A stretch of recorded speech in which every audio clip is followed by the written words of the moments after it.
Text. Acting versus drama. What can the actor provide that the dramatist cannot? Acting has been described as the ability to react to imaginary stimuli. And we should first decide what these imaginary stimuli are.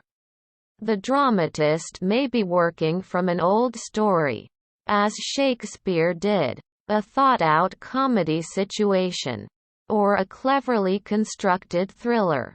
Whatever it is, he must first visualize his characters, and not begin writing until they are all as real to him as the members of his family.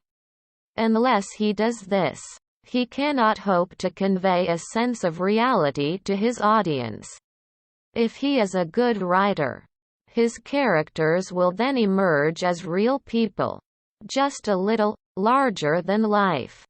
But this is far from enough. It is precisely at this point that his abilities and limitations begin to show. A good play needs a series of dramatic climaxes, with third-act tension and a good denouement. It also needs far more than words. Many a subtly characterized play fails completely through lack of action, contrast, surprise, stage, business, and, in short, general stagecraft, as all this has to be considered. And, broadly speaking, the story comes first rather than the character. There is comparatively little scope for the dramatist to do more than sketch in the broad lines. And these will be done with fairly broad strokes. There will be enough stage directions, but only just enough. In other words, the actor has to supply a great deal that the dramatist cannot.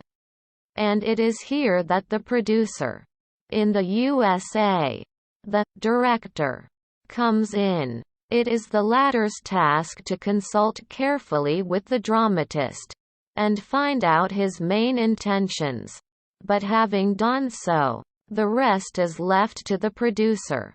Sometimes, as in the case of the Noel Coward comedies, the main actor is also the author and producer rolled into one. But such individuals are exceptional and outstanding. Normally, the production is in the hands of the producer, and the success of the play will depend on his ability to interpret the dramatist's intentions, stage-wise, and, if necessary, suggest minor alterations and improvements. The actor, with the help of the producer, pick up the threads of the production. At the point where the dramatist lays them down, it is up to him to get into the soul of his part, to live in it, as he script reads and then begins to rehearse. Inevitably, he will get as close as he can to the author's conception of the part. But his own personality is bound to become fused with that of the character he is playing. Secondly, the dramatist will have given minimal stage directions, but it is up to the actor, with the producer, to use the arts of gesture, facial movement, stage, business, physical occupation on the stage, and stage positioning, to supplement the words he is called on to speak.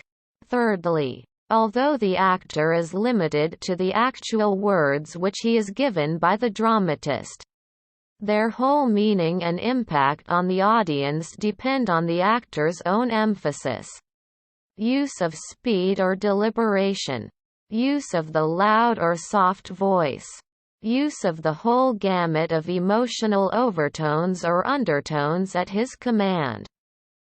In his mind, even in his play, the dramatist may have created a real person, but a real person has a certain appearance, or type of appearance, and the actor inevitably stamps the part or becomes stamped by it.